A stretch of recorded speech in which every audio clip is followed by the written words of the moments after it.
ప్రముఖ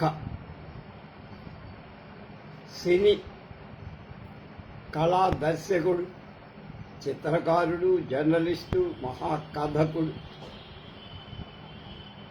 శ్రీ మాధవపెద్ది గోపాలకృష్ణ గోఖలే మా గోఖలే గారి బల్లకట్టు పాపయ్య కథా సంపుటి 2వ భాగం 13/3/24. రెండవ కథ, ఒక కథ నేను చెప్పుకున్నా, ఇవాళ రెండవ కథ అభిమానం కథ పేరు. బజారులోంచి వీధి తలుపు గుండా పన్నిన బంతికి మల్లె గెంతుకుంటూ పుస్తకాల సంచితో వరండాలోకి వచ్చి దూకాడు చంద్రుడు. రోజు సాయంత్రం చంద్రుడు బడి నుండి ఇంటికి వచ్చి పుస్తకాల సంచి ఇంట్లో పారి ఆటలకు వెళ్ళే సమయానికి వరండాలో అమ్మ సీతకు జడేస్తూ ఉంటుంది.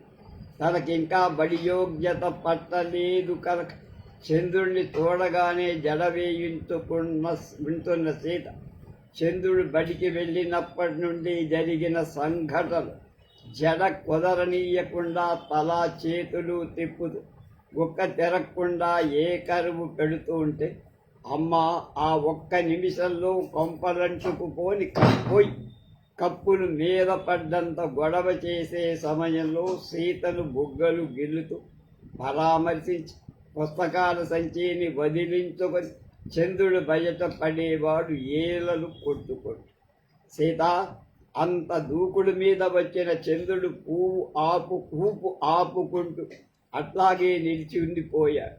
వరండా మూల నక్కుకొని కూర్చున్న సీతను ఎందుకే అట్లా కళ్ళు రుద్దుకుంటున్నావు?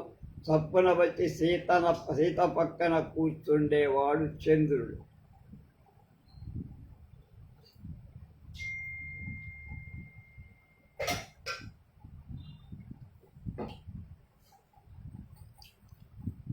ఊఫో అనేది ఎందుకే చెప్పావు కాదు, ఎందుకే ఏడుస్తున్నావు అని ఊఫో ఎక్కువ సాగింది సీతకు. అదుగో అందుకే మా అమ్మ కదే, ఏమే వాళ్ళకిస్తాయి కొట్టాడా? అమ్మ కొట్టింది ఓ అని. అమ్మే కదా, ఇంకా కిస్తాయి గాడేమో అనుకుంది. ఊహో ఎందుకు కొట్టాలి? కొత్త పుణ్యానికే ఊహు అని తగిన సానుభూతి పొందని సీత ఒక్కసారి బాగురుమంటూ కాళ్లతో చంద్రుణ్ణి తన్నటం మొదలుపెట్టింది. ఎందుకమ్మా నన్ను తంతావు? నీకు బెల్లని కొని పెడతాగా, అమ్మను కొడదాంలే. ఎందుకు కొట్టింది అమ్మ సీత? బుజ్జగిస్తూ సీతను దగ్గరకి లాక్కున్నాడు చంద్రుడు. ఉత్త పున్నాన్ని కొట్టింది పాపం ఊహూ అని. మరి నువ్వు అల్లరి చేశావా? ఎప్పుడు అల్లరేనమ్మా పాపం. మరేం చేస్తే కొట్టిందే? నేనేమో ఇందాకేమో ఆ పొయ్యి దగ్గర అమ్మ వీపు మీద ఆనుకుంటేను చూడమ్మా ఎట్టా కొట్టిందో నెత్తురొచ్చేట్టు వంగి వీపు మీద గౌను లాగి చూపించింది. ఒక్క క్షణం తల దిమ్మరైపోయింది చంద్రుడు. సీత వీపు మీద కమిలిపోయిన 5 వేళ్ళు చూసేసి అమ్మ ఇంత దెబ్బ కొడుతుందని చంద్రుడికి మొదటిసారి తెలుసు. అమ్మా ఎందుకు కొట్టిందే ఇట్లా? అమ్మో ఎందుకు కొట్టిందే ఇట్లా? చెప్పలేదయ్యా, ఉత్తినే ఊ అని ఒక్కసారి బాధతో ముందుకొచ్చింది సీత. అమ్మేది దొడ్లో ఉంది ఈ అమ్మ ఇట్లా కొడుతుంది అనుకున్నాడు చంద్రుడు పెద్దగా. రాత్రి 10ంటికి ఇంటికి వచ్చి నాన్నే అన్నం పెట్టుకుంటున్నాడు. అమ్మ దొడ్డి గుమ్మంలో కూర్చొని చీకట్లోకి చూస్తాడు. రోజు అమ్మ నాన్న ఇద్దరూ కలిసి అన్నం తినేవాడు. అమ్మ అన్నం తినటం లేదెందుకో అనుకున్నాడు చంద్రుడు. నాన్న అమ్మను కొట్టాడ్రా అంది చంద్రుడి పక్కలో సీత. వెంటనే చంద్రుడు తెలుసుకున్నాడు, సీత ఇవాళ తొందరగా నిద్రపోవటానికి అవకాశం లేదు అని. పెద్దగా అరవబోకే, ఇంకా నీవు నిద్రపోయావు అని అనుకున్నా. నిజంగారా? నాన్న అమ్మను కొట్టాడు, నే చూశారా? అబ్బా అమ్మ ఎట్టా ఏడ్చిందనుకున్నావు అని. చప్పున సీత నోరు మూశాడు చంద్రుడు ఒక్క క్షణం. వంటిట్లో అన్నపు గిరిట గిన్నెకు తగిలి కంగుమ. అమ్మ అలాగే కూర్చు. ఎందుకు కొట్టాడే అన్నాడు చంద్ర. ఇంకొంచెం సీత దగ్గరకు జరిగి గొంతు వెలుగు రాసుకుపోయిన స్థాయిలో సంభాషణ సాగి, మరే అమ్మే చీర తీసుకురమ్మంది నాన్న. ఏం చీరే? కొట్టోంచి కొత్త చీరరా? ఈ అమ్మకు ఎప్పుడూ చీరలుండవు. అమ్మకు కాదురా అన్నాయి చీరే. మరి ఎందుకే? మన అత్తయ్య వస్తుందిట్రా. ఎవరు? కనకమ్మ అత్తయ్య. అమ్మ అత్తయ్యకు చీర కొంటుంది. అమ్మో, ఆ అత్తయ్యకు చీరలు కావాల్సిందే. మరి కారున్నది కదా అత్తయ్యకు అన్నాడు. మనం ఎక్కొద్దుట్రా అన్నాయి కారు. మరి నేనే చక్రం తిప్పి ఉయ్యి అనిపిస్తా. ఒక్క క్షణం సీత నోటి మీద చంద్రుడి అరచెయ్యి పడి, దాని కారెక్కావంటే నీ చెవులు పిండుతా సీతాం. ఏంట్రా అన్నయ్య, మన అత్తయ్యది కాదమ్మా కారు. ఉన్నదిలే బూంబోడి కారు. దానికి నేను పెద్దవాడినైతే స్టీమర్ అంత కారు కొని పెడతా. స్టీమర్ అంటే ఏంట్రా అన్నాయి. అబ్బో, అది కొండంత ఉంటుంది లేవే. అబ్బో, మహా గొప్ప టుప్పాయి కారన్నమాట అన్నాయి. అంటే ఏంటే? మరి నువ్వు తెల్లవారి పెద్దవాడి అవుతావా? తెల్లవారంటే రేపొద్దునే కాదుటే. మరి ఎన్ని వెల్లవారులకు పెద్దవాడు అవుతావురా? ఓవే, నీకే తెలియదు. మరి నాకన్నంత పెద్దవాడినైతే నాన్నంత పెద్దవాడి అవుతే అప్పుడు అమ్మను కొట్టవుట్రా. అట్లా అంటే కళ్ళుపోతాయే సీత. మనమ్మ మంచిది. మరి 12 కొట్టిందమ్మా. మంచమ్మ కొడితే ఏమ్మా? సీతాం వీపు ఎందుకు వాత తేలింది తెలుసుకోవటానికి అట్టేసేపు పట్టలేదు చంద్రుడు. అన్నాడు. మరి కనకమ్మత్తయ్యకు చీర తమ్మంటే నాన్న అమ్మను కొట్టాడే. అప్పుడే కొట్టదా? మరెప్పుడు? చాలాసేపు అయ్యాక కొట్టాడు. ఎందుకని చాలాసేపు అయ్యాక కొట్టింది?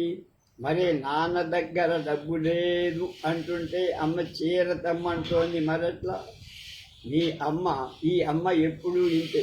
అసలే నాన్న దగ్గర డబ్బులు లేదంటుంటే మరి నే దరిద్రుణ్ణి అని ఇట్లా తలకాయ పట్టుకొని అన్నాడ్రా నాన్న. అసలు ఎందుకే ఈ కనకంకు చీర? మరి నాన్న దగ్గర చాలా కాన్లున్నాయి కదట్రా. ఎక్కడికైనా కానీలకు కొత్త చీర వస్తుందిటే సీత. రాదుట్రా? అస్సలు రాదే. మరి నా దగ్గర 2-3 కాన్లున్నాయే. బిళ్ళలు కొనుక్కుందాను. అమ్మ నీకు మళ్ళీ పుస్తకాలు కొనుక్కోమందిరా. ఇన్ని 10 కాన్లు అయినాక మరి నేనే 10కిని కొనుక్కుంటానంటే సరే దాచుకోమందిరా. అన్ని కాన్లుంటే 10కిని వస్తుందట్రా అన్నాయ్ అంది. సరేలే, నేను కొట్లో కనుక్కుంటాలే. అన్నయ్య, మన కనకమ్మత్తయ్య గొప్పదిట్రా. ఎవరన్నారే? మరి అమ్మేమన్నదంటే నాన్నతో మీ చెల్లెలు వాళ్ళు గొప్పవాళ్ళు, సిగ్గేస్తుంది అన్నదిరా. అసలు ఈ కనకమ్మత్తను పంగల కర్రతో కొట్టాలి. కనకమ్మత్తను చూస్తే సిగ్గేస్తుందట్రా అన్నాయి. అమ్మకు సిగ్గేస్తుంది, నీకో చచ్చినా వెయ్యదు. మరి అమ్మకి ఎందుకు వేస్తుందిరా సిగ్గు? ఊరుకోవే, నీకు తెలియదు. కానీ ఎందుకు తెలియదమ్మా? సీతాం ఏంట్రా అన్నాయి. కనకమ్మత్తయ్య ఎప్పుడు వస్తుందే? ఉత్తరం రాసిందట్రా. చన్నపట్నం పోతూ ఇక్కడికి దిగిపోతాను. అది మంచిది కాదే. ఏదిరా? కనకమ్మత్త. ఎందుకనరా? పిసినారు. అంటే ఏంట్రా అన్నాయ్. నీకు బిళ్ళలు కావాలని ఏడుస్తుంటే ఒక్క కానన్నా ఎప్పుడైనా ఇచ్చిందా? కనకమ్మత్తయ్య దగ్గర చాలా కాన్లున్నాయా? అబ్బో, వాళ్ళింట్లో గోతాల నిండా ఉన్నాయి. మరి ఒక్క కానన్నా ఇయ్యదుట్రా. బిళ్ళలు కొనుక్కోవడానికి ఇయ్యదు. మరి ఆ అమ్మ కనకమ్మత్తను ఎందుకు చీర కొనాలమ్మా? కనకమ్మత్తకు చాలా డబ్బుందిగా. మరి మనలకు కూడా చాలా డబ్బుందని చూపించి గొప్ప చెప్పుకుందాం. అట్లా ఎందుకురా అమ్మ అంటుంది అన్నాయ్. మరి నాన్న డబ్బులు లేవన్నాడుగా. నా పుస్తకాలకి డబ్బులు లేవు నాన్న దగ్గర. నా 10కి నీకో అమ్మా? లేవమ్మా. అయితే కనకమ్మత్తయ్య మన ఇంటికి వస్తే రాని చీర కొని పెట్టదు. ఎవడు కొట్టాడే? అసలు ఈ కనకమ్మత్తయ్య బోలెడన్ని సార్లు కాఫీలు తాగుతుంది. అసలే నాన్న దగ్గర డబ్బులు లేకపోతే అన్నయ్య, మరే రేపు పొద్దున అమ్మే నా చేత రంగయ్య కొట్టోంచి అన్ని కాన్లు పెట్టి అంత కాఫీ పడి తెప్పించిదిరా. ఎవరితో చెప్పద్దంది. ఎక్కడివే అమ్మకు అన్ని కాళ్ళ సీత, కిస్తాయిగా అమ్మ దగ్గర తెచ్చిందిరా, మళ్ళీ నాన్న దగ్గర తీసుకొని ఇస్తానని. నాన్నకు తెలిస్తే చంపడా, మళ్ళీ కొడతాడా నాన్న అమ్మను? ఈ అమ్మకేం తెలియదు. ఎట్లా? అరవకే, నాన్న చెయ్యి కడుక్కుంటున్నాడు. అమ్మ అన్నం తినలేదురా అన్నాయి. తినలేదే సీత మరో. ఒక అర్ధరాత్రి అమ్మ వంటింటిలోంచి మూతి తుడుచుకుంటూ నాన్న గదిలోకి పోవటం చూసింది సీత.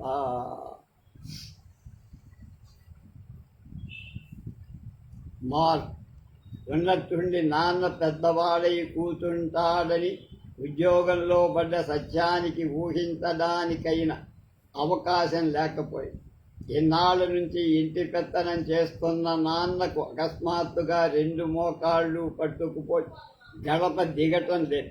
తాలూకాఫీసులో గుమాస్తాగిరి చేస్తున్న సత్యం మీద మరికొన్ని ఫైళ్లు పడ్డాయి. ఇంటి ఉద్యోగం కూడా కలిసి వచ్చేసరి ఏ నెలా సత్యం సంపాదించే ఆ 4 రాళ్లతో ఎప్పుడూ ఇల్లు గడవదు కనుక అమ్మ చేతులు అడ్డాలు పెడుతున్నా అటుండమంటూ స్వగ్రామంలో పోయింది పోగా మిగిలి ఉంటూ వచ్చిన 2.35 ఎకరంలో 2 ఎకరాల మాగాణి భూమిని లోగడే యోగ్యత కలవాళ్ళకి సద్విక్రయం చేశాడు నాన్న. అంటే అమ్మారు. ఏ పని మొదలుపెట్టినా ఆశాంతం చూడండి, విడిచే మనిషి కాదు నాన్న. ఉన్న 35 ఉండి ఉద్ధరించే దేవిశీ శిస్తు కూలీల దండగ కాకపోతే అని మరి దరిమిలా నుంచి ఆలోచనలు పీడగా వెడుతూ ఉండడం. మోకాళ్ళు పడ్డ మర్నాడే మందులన్నా తిని బతుకుతానంటూ ఆ 35 ఎకరం విక్రయించడం సత్యం చేతులకు అప్పగించాడు. దివాళా వ్యవహారంలో మొహం చూపించేందుకు మనస్సు కంగాళీగా ఉన్న 10 ఏళ్లకు మళ్ళీ స్వగ్రామాన్ని చూసే అవకాశం దొరికినందుకు సత్యానికి ఇంకొక వైపు ఆనందం కూడా కలగపోల. స్టేషన్ నుంచి అన్ని మైళ్ళు ఆలోచనలో పడి నడుస్తూ వచ్చిన సత్యం స్వగ్రామ పరిసరాల పిల్ల కాలువ దగ్గరకొచ్చి వెనకటి ఆ నీటి వాసన తగిలేసరికి ఒక్క శ్వాస విడిచి తలెత్తి చూశాడు తన చుట్టుప్రక్కల. ఆ పిల్ల కాలువ మెలుకలు తిరుగుతూ దూరపు చేరల్లో మాయం కావడం, వాటి నీటి పారుదల వైనం, అంచుల్నే పెద్దగా పేరుకున్న ఒండ్రు ఒక్క క్షణం ఆ విధంగా చూసి తప్పున రోడ్డు మీద కంకర్రాయి ఒకటేసి ఒండ్రులోకి ఠాప్పున విసిరేసి అది మాయం కాగానే చేతులు దులుపుకుంటూ గబగబా 10 అడుగులు వేసుకొని తపీమని బ్రేకు వేసినట్టు ఆగిపోయి వెనక్కు తిరిగి చూశాడు. సరి 3 అడుగుల వెనక ఆ మూల తిరుగుడులోనే ఉంది ఆ గానుగ చెట్టు. కానుగంట. ఆశ్చర్యం, తను దాన్ని గమనించకుండానే ముందుకు పోవడం. ఆ గానుగ చెట్టు మీద తను కొన్ని జీవితాలకు సరిపోయే కోతి కొమ్మచ్చలాటలు ఆడారు. వెంకయ్య ఏమయ్యాడు? ఒకరోజు వెంకయ్య కానుగ మీద తనకు కూతతో తాకి అవుట్ చేస్తానని శపథం చేసి కోతి కొజ్జిల్లారంటూ కూతబెడుతూ వచ్చి చెట్టు గజం ఎక్కేసరికి కట్టుకున్న పంచ ఊడి కింద పడి నిమిషంలో 1000 వంతులో వెంకయ్య నిర్ణయించుకోవాలి. శపథం ప్రకారం తను అవుట్ చేయడము, బుక్క అయిపోయేటట్టు పంచె కట్టుకుంటూ పంతం చెల్లించుకోక లేకపోవడం. వెంకయ్య మొండి మొరతో బుక్క ఆపకుండా చెట్టెక్కడం చూసి తనకు గుండె దిగదార్చి పట్టు తప్పి కిందపడి పరిగెత్తడానికి ప్రయత్నించే లోపల గభాలను అవుట్ చేసి పంచె కట్టుకున్నాడు.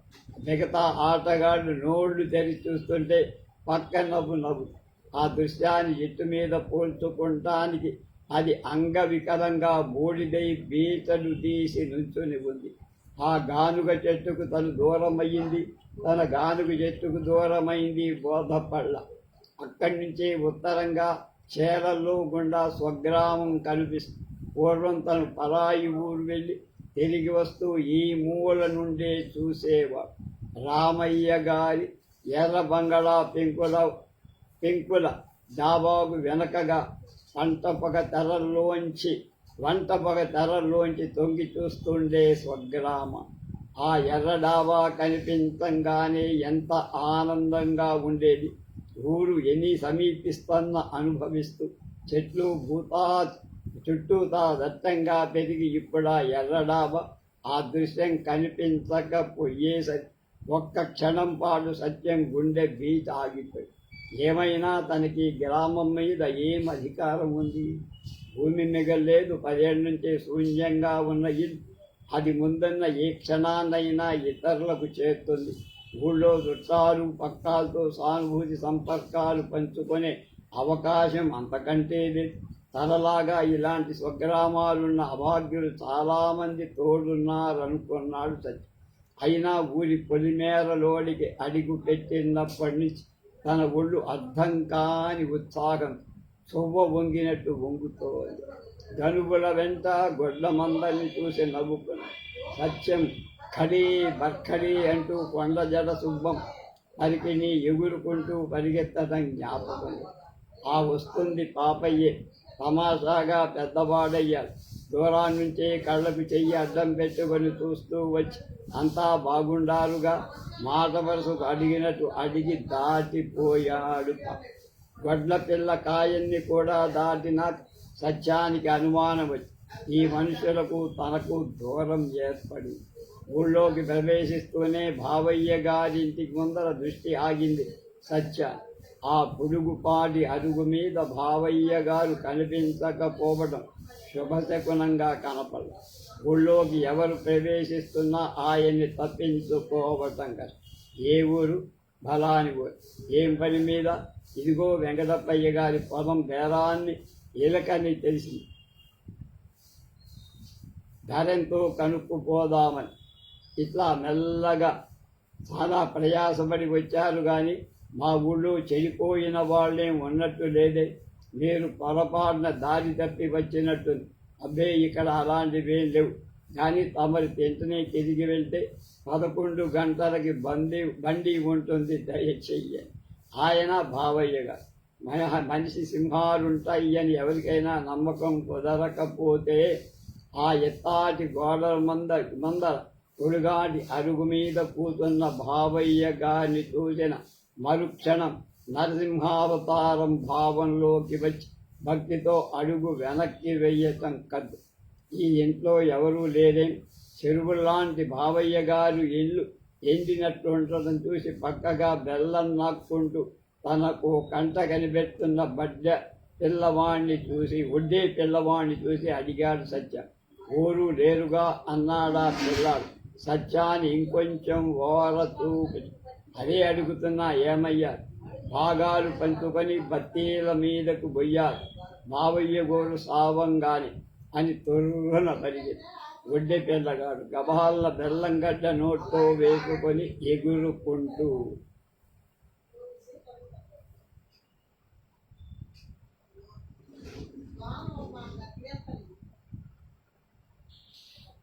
మావయ్య గారు చచ్చిపోయినప్పుడు ఎప్పుడూ ఎవరికో తన చెప్పినట్టు తప్పున సత్యానికి స్మరణకి వచ్చి అప్పుడు తన మాట నమ్మినట్టు లేదు. ఊళ్ళోకి పోతూ జరిగిన ఒక్కొక్క మార్పు సత్యం గమనించారు. ఇన్నాళ్ళు పొలం అమ్మకంలో నాన్నకు సాయపడుతూ వస్తున్న వెంకటప్పయ్య గారి కనిపించి మాట్లాడి రంగమ్మ గారింట్లో భోంచేసి ఇంకో 2 రోజులకు వారం చెప్పుకున్నారు. ఇల్లు ముఖం ఒక్కసారి తొంగి చూసి కొంతసేపు ప్రయాణ బడలిక తీర్చుకొని తిరిగి ఊళ్ళోకి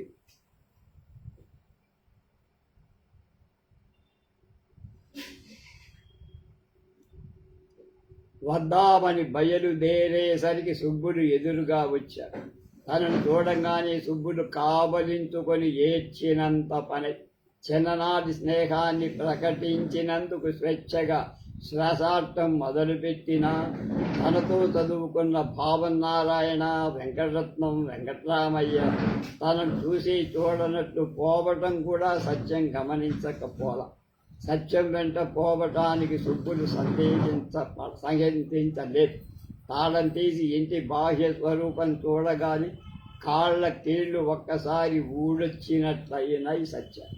అక్కడంతా పచ్చపచ్చని రంగులు తనని ఆహ్వానిస్తాయని సత్యం భావించకపోయిన గోడల్ని నెర్రెలు చేసుకొని తెల్లమర్రి వృక్షాలు నేలంతా బీడలు తీసి ఉండడం ఎదుర్రొమ్ములో ముళ్ళు కర్ర పొడిచినట్టయింది సత్యం హృదయాన్ని. 3 గదులు, 1 హాలు, వంటిల్లు చూసే లోపల ఒక గుమ్మడి గిందంత తాతుపాములు, బారన్నర జర్రిపోతు పిల్లలు, 2 తండ్రి కొడుకుల మంటగబ్బల్ని, 3 ముత్తు తేళ్లను పారలు పగులతో గోడవతల వేసి ఈతాకుల చాపలో పరధ్యానంగా ఉన్న పందికొక్కులు ఎలకల్ని తూముల గుండా అదిరించి సారీడు వ్యూహం నుంచి మెల్లగా ఆవిరి గక్కుతూ పంచలో గచ్చరుగు మీదకి వచ్చి చేరారు సత్యం సుబ్బ. మీ ఇల్లు ఒక చిన్న చరిత్ర నిర్మించిందిరా అన్నాడు సుబ్బ. సిగరెట్ ఇందా కొంచెం మనసు తేరుకోండు. సిజరు పెట్టే బయటికి తీసి 2 సిగరెట్లకు నిప్పంటించాడు సత్యం. ఇంతకు ఈ ఊరు నువ్వు ఎందుకు వచ్చినట్టు? పోయిన వాళ్ళు ఎందుకురా మళ్ళీ ఇలా వస్తూ ఉంటారు? మధ్య మధ్య నాన్న పొలం వ్యవహారాలు తగిలించారా అని దాటేసి మన ఊరు ఎంతగా మారిపోయిందేమిట్రా సుబ్బులు అడిగా సత్యం. మనుషులు మారుతుంటే ఒళ్ళు మారుతాయిరా. ఏదో పురాతన శిథిలాన్ని చూస్తున్నట్టుంది. నువ్వేదో గ్రాంధికంలో మాట్లాడుతున్నావేంటి? గురిగించిన మొగల్లా ఉందని అన్నా. ఏం జరిగింది 10 ఏళ్లలో? ఏ గడపలోనూ జీవం కనపడటం లేదు. లేక గడిచిన రోజులు గొప్పవని ఊహ మటుకేనా? నేను ఊళ్ళో ఉండేవాణ్ణి కనుక నీ మనస్సులో ఎట్లా అనిపిస్తుందో తెలుసుకోవటం కష్టం, కానీ మార్పులున్నాయిలే అన్నారు. బహుశా చిన్నతనపు స్వేచ్ఛ ఏ యావలు లేకుండా ఆటలతో గడిపినట్టు వయసు ముదురుతున్న కొద్దీ ఏర్పడే జంకుతనం కూడా ఇలా భావించటానికి కారణమై ఉండదు. సంపర్కాల విషయంలో యావలు ఎక్కువై మనుషుల్లో మార్పు వచ్చిందనుకున్నా ఇళ్ళ మొహాల సంగతి ఏమిట్రా? పూర్వం దిష్టి గుమ్మడికాయలున్న అందంగా ఉండేవి. అంతదాకా దేనికి? మీ ఇంటి సంగతి ఏమిటో చెప్పబోయ్. ఒరే సుబ్బులు, స్వగ్రామంలో కన్నా పరాయి గ్రామంలో ముష్టెత్తుకున్న దానికి తేడా ఉందిరా. మాకంటే సరే ముద్దలు పడింది. కాస్త పచ్చగా పాడి పంట ఉండే ఇక్కడేం చెడబట్టింది? అంతా భూసువాసన కొడుతోంది ఏమిట్రా? కనకయ్య వీధిలో ఒక్క పురుగు లేదు. ఆశ్చర్యంగా ఉంది. మన చిన్నతనంలో ఆ వీధిలో 24 గంటలు వెలుగులేని వ్యవధి ఎప్పుడైనా చూశానురా అన్నాడు. ఒరే తండ్రి, నీకెక్కడ సంగతులు కొన్ని తెలియదు. వెంకటేశ్వర్లు గారు పోయారు. వెంకట సుబ్బయ్య పొలం అప్పుల పాలైనాక ఇచ్చేటి ఆ గనువుల వెంటే తిరుగుతుంటారు. బ్రహ్మయ్య కూతురు లేచిపోతే మొహం చెల్లక బయటికి రాడు. వెంకయ్య మామ మర్రి చెట్టు కింద సోడా కొట్టు పెట్టుకొని అక్కడే నిద్రపోతుంటారు. ఇక మిగిలిన వాళ్లకు ఈ గాలి సోకిందో ఏమో, ఎప్పుడు బయటికి లోపలికి తిరుగుతూ ఉంది. మరి ఎప్పుడు చూసినా అరుగుల మీద కుక్కలు పడుకొని పిచ్చాపాటి మాట్లాడుకుంటాయి. ఒకనాడు నేను స్వయంగా చూశాను.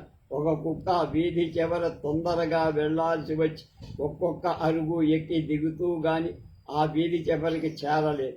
అసలు సంగతి ఆ దరిద్రపు సూచనలకు మీ కుటుంబం ఇక్కడ నుంచి లేపటం ఒక ఉదాహరణేమోరా అన్న. నాన్న అప్పుడప్పుడు ఇక్కడి సంగతులు టూకీగా చెవిన వేసిన మనిషి తాకి స్పర్శ అనుభవించినట్టు స్వయంగా చూసి కలుగుతున్న అనుభవంలాగా లేదు. అప్పుడు వెంకయ్య మామకి కాస్త బాగానే ఉండేవాడుగా. సోడా షాపు గతేం పట్టింది. ఒరే దౌర్భాగ్యానికేంరా, వాతావరణంతో కొట్టుకొస్తుంది. ఈ కొంపలన్నిటికీ ఏదో కాకుండా ఇట్లా ఏడుస్తుంటాయా? ఇదిగో పుడిక్కెన ఎవరితోనన్నా అనేవి. నేను చెప్పినట్టు ఈ వెంకయ్య మామ 3వ పెళ్లికి దిగొద్దంటే విన్నాడు. ఉన్నట్టుండి అమ్మగారికి ఈ బ్రహ్మచారిలో బ్రహ్మత్వం కనిపించింది. పోనీ ఈ వెంకమామయ్య ఉన్నదేమో వస్తు రూపంలో ఉంచుకున్నాడా? ఆ గదిలో పాతిపెట్టిన సొంబంతా పరబ్రహ్మకు నైవేద్యం చేస్తూ రోజు ఇళ్ళకి ముగ్గులు పెట్టేది. వెంకయ్య మామ పసిగట్టడానికి వీలు లేకుండా ఒకనాడు మంచి నక్షత్రం చూసుకొని ఆత్మసంతృప్తికి వెంకయ్య మామ ఇట్టే బిందెను చూసి మరుగడియలో సోడా షాప్ పెట్టుకొని అక్కడే నిద్రపోతున్నాడన్నమాట. వృక్షకటికంలో మాదిరి. ఇక నీ వంతు ఇప్పుడు చెప్పిందంతా మర్చిపోవడం. ఎవరికి తెలియకుండా ఉంటాయి ఇవన్నీ. తెలిస్తే బ్రహ్మచారి రోజు మర్రి చెట్టు కిందకెళ్ళ సోడా తాగొస్తాట్రా, అదొక సరసమేమో. చచ్చు పీనుగ లౌక్యాలంట్రా, కడపన్నా తొక్కనిచ్చేవాడు కాదు ఈ వెంకయ్య. అంత మటుకు అదృష్టమేలే ఉట్కో అన్నట్టు పెదనాన్న ఆంజనేయుడు పెదనాన్న ఎలా ఉన్నాడు? ఇల్లెక్కి పోస్తున్నాడు. కనకయ్య వీధి సొమ్మంతా ఆంజనేయం అయిందంటే మరి ఎప్పుడు చూసినా రామాలయంలో కానీ కనిపించదు. వేలి ముద్దర్ల మీద వ్యవహారం నడిపాడనుకో. అంటే అంటే ఏముంది? అప్పుగా వెళ్ళిన సొమ్ము రిజిస్టర్ ఆఫీసులో వేలి ముద్దర్లతో భూమి అవతారం దాచి తిరిగి వస్తోందన్నాం. మళ్ళీ ఇంత దగ్గర బంధువులే. గట్టి సొమ్ము కనుక పరాయి వాళ్లకు దక్కల. ఇక నువ్వు నేను విచారించడం దేనికిరా? అంతా మాయగా ఉంది. ఇందాక రంగమ్మత్తయ్య గారింట్లో భోంచేసేప్పుడు నీళ్ల మజ్జిగ పోస్తుంటే పల్లెటూళ్ళలో, అందులో రంగమ్మత్తయ్య గారింట్లో ఎన్నాళ్లకు గడ్డ పెరుగు తింటున్నామా అని ముందుగా ఊహలు. జరం తగిలినట్టయి నేనుంటే ఆ నీళ్ల చుక్కలకే జనం ఎగబడుతున్నారని ఆవిడ చీమ పుట్టనట్టు అంటుంటే ఎంత ఆశ్చర్యం వేసిందో నువ్వే ఆలోచించేదేమిట్రా? మనం ఇందులో పండిపోతే ఇంకా నయం. నువ్వు అసలు గ్రామ రాజకీయాల సంగతే తెలియకుండా పై వాటి గురించి స్థూలాభిప్రాయాలు తీస్తున్నావు. మళ్ళీ మధ్య మన రత్తయ్య పెద్ద మనిషి తరహాకు ఉంచుకుంటున్న రంగయ్య భార్య నాగరత్నమ్మ ఇంట్లో నుంచి అర్ధరాత్రి బ్రాహ్మణయ్య నెత్తిన ముసుగుతో తలుపు తెరుచుకొని బయటకు రాబోయే సమయంలో అదే విధానంలో తలుపు కొట్టే ప్రయత్నంలో గుమ్మంలోనే ఉన్న రత్తయ్య కారసిల్లాట. మర్నాడు బ్రాహ్మణయ్య ఏడని ఊరంతా గాలించి ఎట్లా చూస్తే ఊరి బయట బందెల దొడ్లు 2 చాకలి వాళ్ల గాడిదల సాటున దిశమరతో ధ్యాన నిద్రలో కూర్చొని ఉన్నట్ట తెలిసిందా? నువ్వు చెప్పింది దీన్నించుకోవడానికి కొంత వ్యవధి పడుతుందిరా సుబ్బుడు అన్న. నాకు కామయ్యతో తొందర పని ఉంది, మళ్ళీ ఆనకు కలుసుకుందాలే, పోయి వస్తా అంటూ వెళ్ళాడు సుబ్బుడు.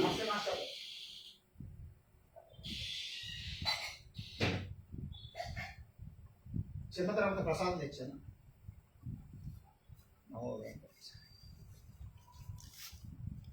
తన ఊరి గురించి ఒక అభిప్రాయానికి వచ్చేసరికి సత్యానికి కొనుక్కుబడి రాణి అలిసి ఉండటం. ఈ విధంగా తను ఎంతసేపు పడుకున్నాడు.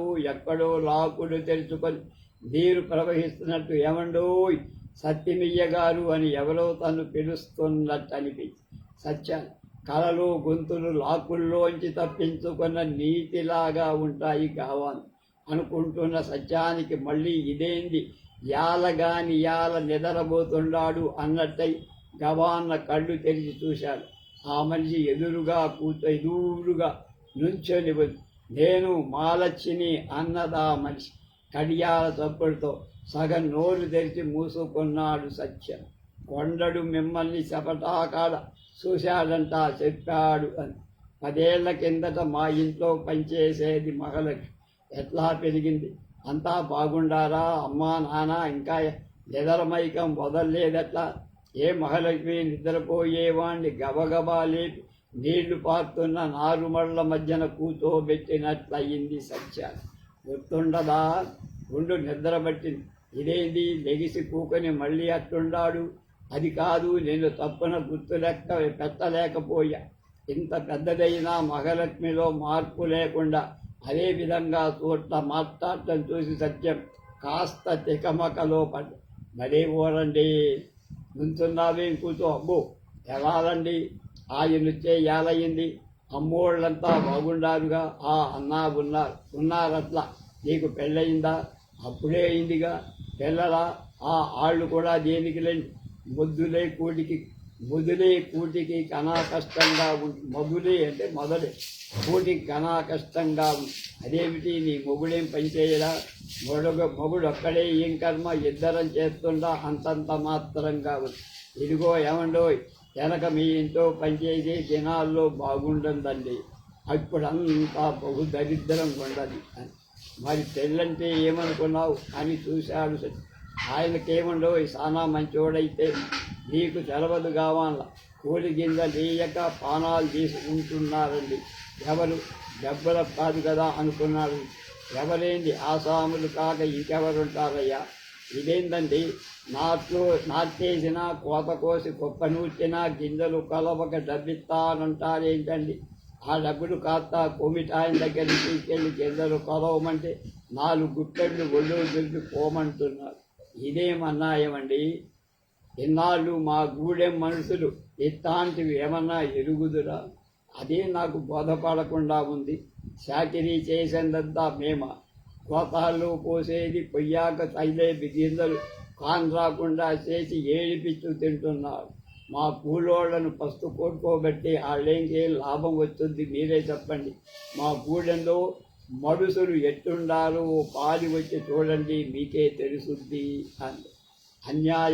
అన్యాయమేంది? మొన్న మధ్య మా లక్ష్మయ్య మౌటా గింజలు కొలిస్తే ఈ ఈలు లేదని వేసి పెట్టే లక్ష్మయ్య కొడుకుని ఈపులు పగలగొట్టించారు చూశారటండి.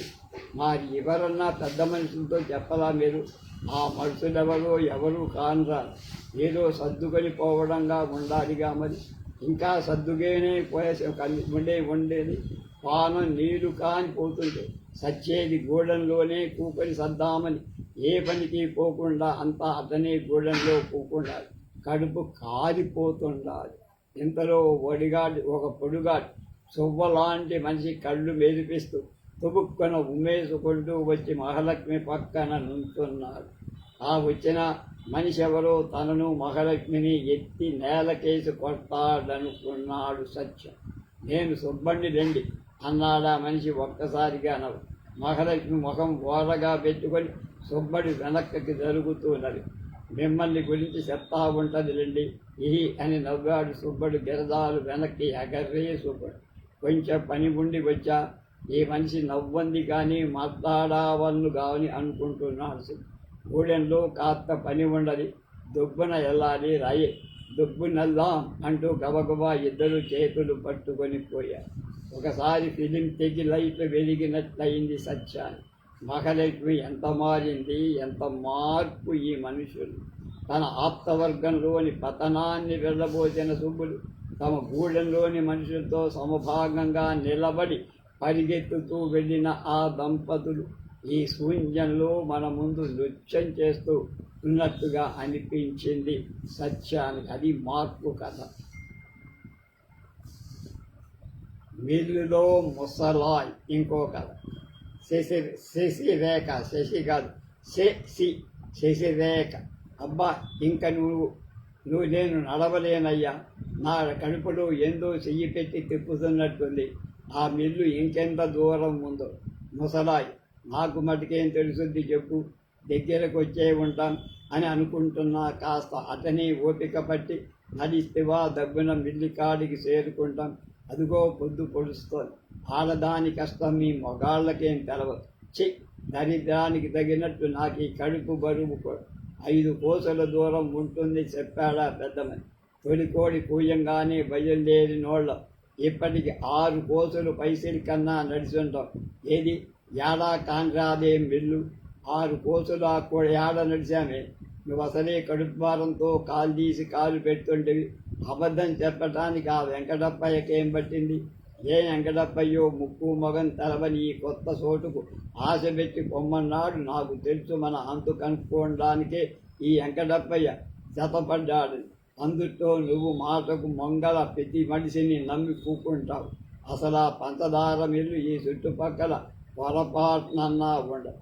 అది గందుకే ఈ మీ ఆడోళ్ళని చూస్తే మండేది. ఏ పని చేద్దామనుకున్నా ముంగలగానే నస మొదలు పెడతా.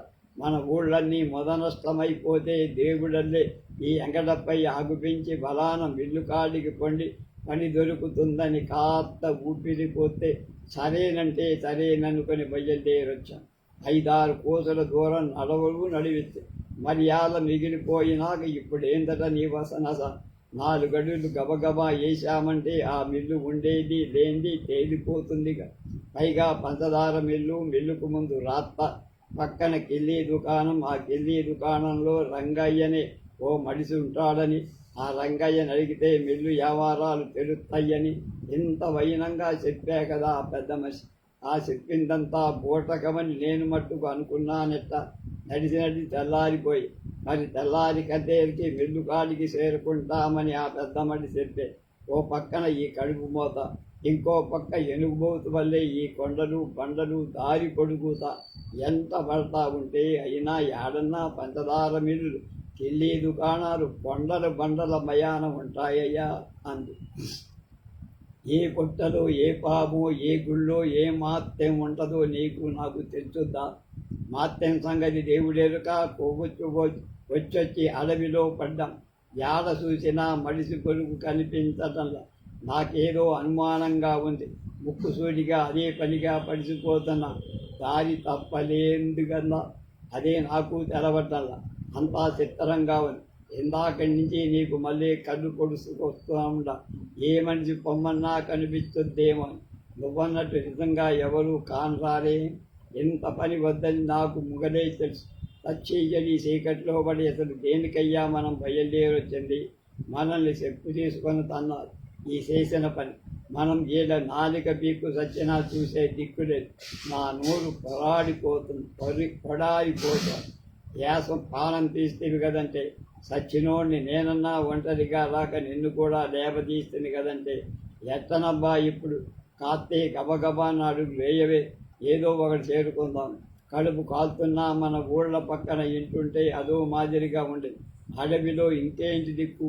అవును, ఇంత ఎట్టి సాకిరి చేయించకుండా ఇంత సెంతకాయ పత్తులు సద్దన్నము పులిమజ్జగో పోసేవారు మన ఊరి మారాదు. ఆశ పీకుతా ఉంటది కనుక బయలుదేర్చాను.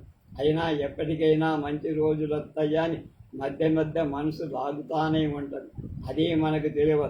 మనకి ముందు రోజుల్లో కడుపు నిండా తిండి దొరుకుద్దని తెలిస్తే నెల రోజులు ఉపవాసం ఉండమన్నా ఉంటా. ఇక మన ఊరి పేరే ఎత్తదు. పానం విసిగిపోయింది. ఇంతకన్నా ఈ అడవే నయం. ఏమో ఈ వజాన పోంగా మనకి మంచి రోజులు కలిసి కాకుండా నా కడుపులో బిడ్డ పుట్టంగానే మనకు శని ఎరగడైపోద్దని నాకెందుకో అనిపిస్తూ ఉంటాను. ఎరగడైపోతే ఇంకెన్నాలి. మనకు పంచదార మిల్లులో పనైతే మన బుడ్డోడు గుప్పిళ్ళతో పంచదార తింటా ఉంటాడు. అంత ఆశ మనకెందుకు లేవయ్యా? ఆ మాటకు వస్తే మన ఊరి పొలం నిండా బంగారం పంటలు పండవు. ఏం సారథకం! నన్ను ఒక గింజ ముట్టుకోనిచ్చారా? బాగా చెప్పావు. అవును, మరి 10 మనుషుల వ్యవహారంతో కూడిన పనాయి. అబ్బ నా కడుపులో తిప్పుతుండయ్యా. కాస్తే ఆగు ఉండు. ఎవరో నవ్వుతుండారు. దుమ్మల గుండా కాదు గందా, అవి అడవుల్లో ఉంటాయంట. ఎవరైనా మనుషులు ఒంటరిగా వస్తుంటే నవ్వులుకుంటూ వచ్చి మీద పడతాయి. సత్యాన్రా భగవంతుడా ఉండు. అరుగో ఎవరో 2 గొల్ల మనుషులు పెరుగు తట్టలతో ఇటుగా వస్తుండారు. వేరి అమ్మ బతిక మీ బండల పాన్ల ఎవరుండేది తెలవాలంటే బ్రహ్మదేవుడు దిగి రావాల్సింది. ఓయ్ గొల్ల తట్టమ్మోయ్, ఓ మిమ్మల్నేనమ్మోయ్, వెళ్ళు ఏడకి ఎంత దూరం?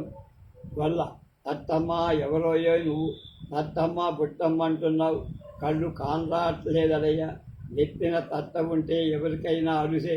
ఈ రోజుల్లో మనీవు మొగాలు కార్యాలే ఉంది. తెలవు నోరు జారిందిలే, పేరు తెలవది గందా అని. భార్య పొయ్యి ఆడ కూతుర్ని మర్యాదగా పలకరించటానికి పేరు ఊరు తెలవాలా? ఏ ఊరు నాయనా మంది? మాది పరాయి ఊర్లేమ్మా. ఎగతాళిగా పలకరిస్తే మాకేం ఒరుగుద్ది? మీకు పుణ్యం ఉంటుంది. పంచదార మిల్లుకు ఎటుగా పావాలో దారి చెప్పమ్మా. మాకెందుకు లేమ్మా మీ పుణ్యం. దేనికి పంచదార మిల్లు? ఆడ మీకు ఎవరైనా ఉండారా? అబ్బే ఎవ్వరూ లేరు. ఊరకనే దేనికి? పనేమన్నా దొరుకుద్దేమోనని వెళ్తుండా. ఓయబ్బో, చాలా దాకా ఉందే వ్యవహారం. ఆడ పనిచేసే మనుషులు చాలా మంది ఉండాలి. వాళ్ళ సాధక ఇంకా మీరు కూడా దేనికి? మీరేమన్నా ఇంజన్ను నడిపిస్తారా? నేను నడిపిస్తా ఇంజన్. ఒక్కోయ్ ఓ అక్కో, జనమంతా వెళ్ళి ఏం చేస్తారో తెలుసా? ఆడ మిల్లులో పనోళ్ళు రూపాయి పావులాకే రూపాయి కూలికి పనిచేస్తుంటే ఈ రెల్లి అర్ధ రూపాయికి 30 చేస్తామని వాళ్ళ నోట మట్టి కొడతా. అదేమో మాకు తెలవదు. న్యాయంగా పనిచేసుకు బతకటానికొచ్చా. మా తిప్పలు మేము పడతాంలేమ్మా. మీ మేలు మర్చిపోం. మిల్లు ఎటుగా ఉందో చూపి. అదిగేం ఆ తాటి తోపు వెనకాల మూలగా కనిపించేదేగా మిల్లు. బట్టల్లోంచి పొగ రావటం కనపంటల్లా. పొద్దెక్కింది, రావే వెళ్ళిపోదాం. అబ్బా ఎంత పెద్ద గొట్టం. అబ్బో తాడి చెట్టు సరదల్లింది. మిల్లు కోత చప్పుడు. రంగయ్యో ఈ మిల్లు కూతేసింది. డబ్బున నాకు అర్ధనా బీడీలు జల్ది. తెరపతి ఆ చేత్తోనే నాకు చార్మినార్ పెట్టుబడి పారే రంగయ్య. ముందర నాకు, అంతకన్నా ముందర నాకు. ఏది డబ్బు రానిండి. సింహాసనం ఇవాడేం కొత్తగా మాట్లాడుతున్నాడే రంగయ్య. నీ డబ్బు కోసం ఈ మిల్లులో మేమేం పరారైపోలేం రంగయ్య. అప్పులెట్టడం, పట్వాడా రాగానే తీర్చుకోవడం మనలో మనకు వాల్తీగా ఉందిగా. ఇచ్చేయి. ఆ మాటలకే కానీ పట్వాడా ఇచ్చిన 2 రోజుల్లాగా మొఖం తప్పించి మళ్ళీ అప్పుకు ఎగబడతా. నేను ఎప్పుడైనా నీ కట్టా చేశాంటయ్యా రంగయ్య. మీరంటే మీరు కాదనుకో. ఆ పానకారు ఏం చేశాడో తెలుసా? బట్వాడా ఇచ్చిన 3 రోజులు అనిపిస్తున్న మొఖం తప్పించాడు. 4వ రోజున ఆ పూర్మంతో జగడం పెట్టుకుంటే పనిలోంచి తీసేశారట. ఇక మొహమన్నా చూపించకుండా అదే పోతపోయి రూపాయిన్నర సుత్తా. మరింకేం, ఆ పాపం మేం కాదు చేసింది. ఇచ్చేయి, టైం అయిపోతుంది. రంగయ్యకెళ్ళి దుకాణం ఇదేనంట. మాది పొరుగురులే బాబు. ఓ పెద్ద మనిషి ఈ దుకాణం కాడికెళ్ళి మిల్లు సంగతులు విచారించమంటే అడుగుతున్నాం. ఏం పని మీద వచ్చారు? మిల్లులో పని ఏదన్నా దొరుకుతుందోనమని 10 కోతల దూరాన్నించి గంపడి ఆశతో వచ్చాం బాబు. ఇంకేం రైతైన పనిచేశారు. ఏం పీక్కుందామనయ్యా ఎంత దూరం పడొచ్చారు? ఎన్నాళ్ళ నుంచి మేం పీక్కు తింటున్నాంగా. కొత్తవాడను అడలగొట్టబోకురా సింహాచలం. ఇదిగో నీ పేరేంటి? నా పేరు ముసలాయండి. నా పేరు శశిరేఖండి. ఒలిలో మిల్లులో ఏం పని చేద్దామని వచ్చారు?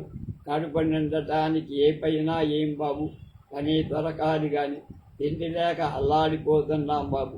ఏ కూలి పనో ఇప్పిస్తే మీ పేరు చెప్పుకు బతుకు. అదిగో ఈ మిల్లుకు నేనే మేనేజర్ని అయితే మీకు రోజుకు చెరో 2 రూపాయలు కూలి ఇప్పిస్తాను. నోరు మొయ్యరా సింహాచలం. వాళ్ళు మనలాగే కడుపు చేత పట్టుకొచ్చారు. వాళ్ళతోనంటరా నీ ఎగతాళి. ఇదిగో ముసలయ్యో, వీళ్ళిద్దరివి పోచెకోలు కబర్. మీదిరే మిల్లులో కూలి పని చేసుకుంటున్నారు. మిల్లులో మేనేజర్ గారు ఉన్నారు. ఆయన కలుసుకుంటే మీ అదృష్టం బాగుంటే ఏదన్నా కూలి పని దొరకదు. రంగయ్య, నీ తలకాయ కాస్త చిన్నదని మిల్లులో అనుకుంటుంటే ఎన్నాళ్ళు మేము నమ్మల. ప్రతిరోజు నన్ను ఆ తిరుపతిని మిల్లు దగ్గర చూస్తున్నావు. ఎవరెవరైంది ఇంకా నీకు తెలవకపోయే.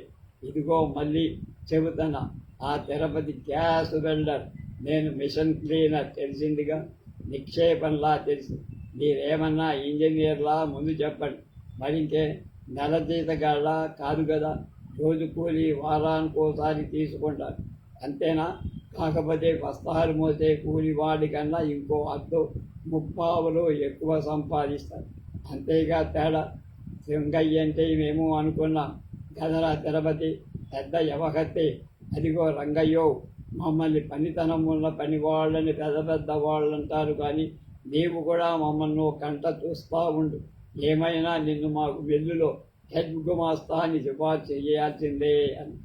హెడ్ గుమాస్తా కూడా మన రంగయ్య ముందు బలాదూరే.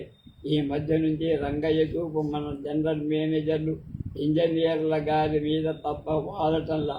మన ఇంజనీర్ గారి అబ్బాయి రోజు రంగయ్య కొట్టుకాడికి వచ్చి లెమినేడ్ తాగి గోల్డ్ ఫ్లేక్ సిగరెట్ జేబులో వేసుకుపోతున్నాడంట.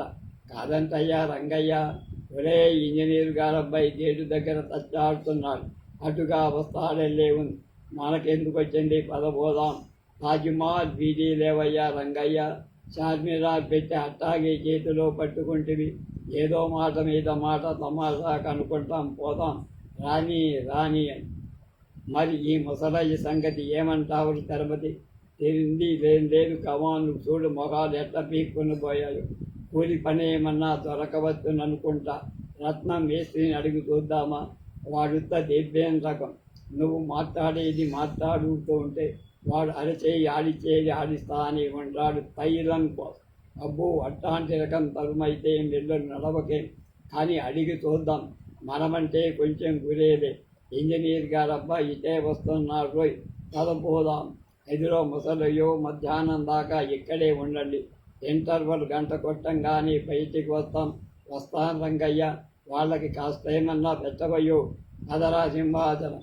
విచిత్రమైన మడుసులు, మెల్లుకాడ ఇటువంటి మడుసులుంటారని నేను కల్లో కూడా అనుకోలే. ఆ మాత్రం మాట నుంచుంటే అంతే సార్. కొంపదీసి వాళ్ళ మాటలు నమ్మేరు. నేను ముందర చెప్పిందే రైట్. ఎప్పటికైనా మేనేజర్ అంటే మేనేజరే. అయినా మీ అదృష్టం ఎలా ఉంటుందో నేనేం చెప్పగలను. మేస్త్రీ రత్నం పోయే వంకర కాళ్ళు ఇట్లా నన్నేనండి పిచ్చింది. నా పేరు ముసలాయండి మేస్త్రి గోరు. నిన్ను కాకపోతే ఎందుకు పలిక? నీకు వంకర కళ్ళేనా? ఏవి వంకర కాళ్ళేనా? అయితే ఏంలే మేస్త్రి గోరు, మనిషి కోలోడు ఉంటుంది అత్త అని. మనిషికో లోటు ఉంటుంది అత్త అని ఎవరినైనా అంటే కష్టం కూడా. నువ్వు ఈ మధ్య బాగానే మాట్లాడుతుండాలి. వచ్చిన మొదట్లో నీకు మాటలు రావనుకున్నా, అయినా నీకు ఈ మధ్య ఒళ్ళు పలిసిందటగా. లారీలోకి బస్తాలు సరిగా వేయటం లేదు, నీ మీద కంప్లైంట్ వచ్చేసింది. ఏమంటావు? ఆ మనిషి నీ పెళ్ళాం కాదు? ఇట్లా ధనాలండి మేస్త్రి గోరు. నిన్న ఆ పైపులు స్టోర్ రూమ్లో పడేసి రమ్మంటే గోడమలో వేశావట.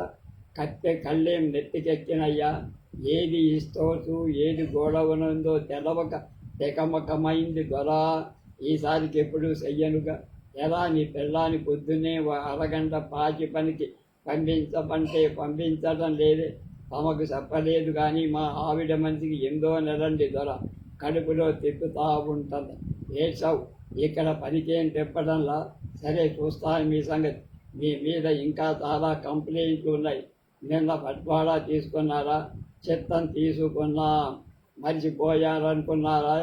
మీరిద్దరూ ప్రతి పట్వాడోకో నాకు ₹2 ఇవ్వాల్సి ఉంటుందని మీకెవరు చెప్పరా? పేదోళ్ళం మన్నించాలి ధర. కొత్తోళ్ళమని నాకు 14 అన్నారు. మా ఆవిడికి 30 ఇస్తుండారు ధర. సరే నాకెందుకు వచ్చింది? మీ మీద కంప్లైంట్స్ మేనేజర్ గారికి రిపోర్ట్ చేసి ఈ గొడవంతా వారినే చూసుకోమంట. మీ కాళ్ళకు మొక్కుదాం, రచించండి. ఏం రత్నం మేస్త్రి గారు బాగున్నారా? అరే ఈ ముసలాయి దంపతులు ఇక్కడే ఉన్నారే, ఏం అట్టే మొహాలు వేళ్లాడేశారు. మేస్త్రి గారు ఏదో కేకలేస్తున్నట్టుంది. మన మేస్త్రి గారికి ఈ దంపతుల మీద ఇంకా దయ కలగలేదని కూలి జనంతో అనుకుంటున్నారట తిరుపతి.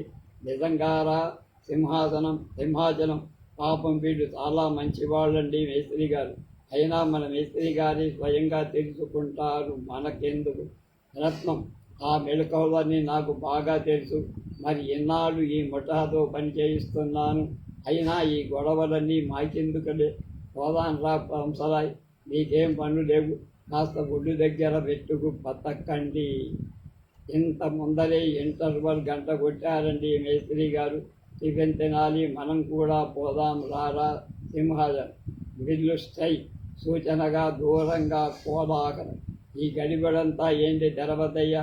సైకి చేస్తున్నారు. నువ్వు గమ్మునుండరా ముసలాయి. సైకా ఏమంటున్నమాట అంటే మన వాళ్ళలో పనివాళ్ళు మిల్లులో పనులు మానేసి బయటకు వచ్చేస్తారు. అదేంటయ్యో, పనులు మానేసి బయటకు వస్తే మరి పొట్టగడవడం? కొత్త పుణ్యానికి నన్ను బయటికి లాక్కొత్తేరి. ఇదంతా నాకు తెలవదే. నిన్నవరేం బలవంతాన రాక్కురాలా. పనివాళ్ళంతా బయటకు వచ్చేసారు. నువ్వు వస్తావా అంటే వచ్చేసి. నీకు ఇష్టం లేకపోతే తిరిగి మళ్ళీలోకి వెళ్ళచ్చు. మా పని వాళ్ళంతా ఒకటి, ఒకటి కాదు కదా ముసలాయి. ఆ మాట నేను అన్నానంటయ్యా. తెరపతయ్యా అంటే నా నోట పురుగులు పడిపోవాల్సిందే. మీరు మీ పని ఇయ్యకపోయి ఉంటే మేమిద్దరం ఏమైపోయేవాళ్ళం. అలాగే మేము మా మాదిరి కడుపు కక్కుర్తితో బతికేవాళ్ళమే.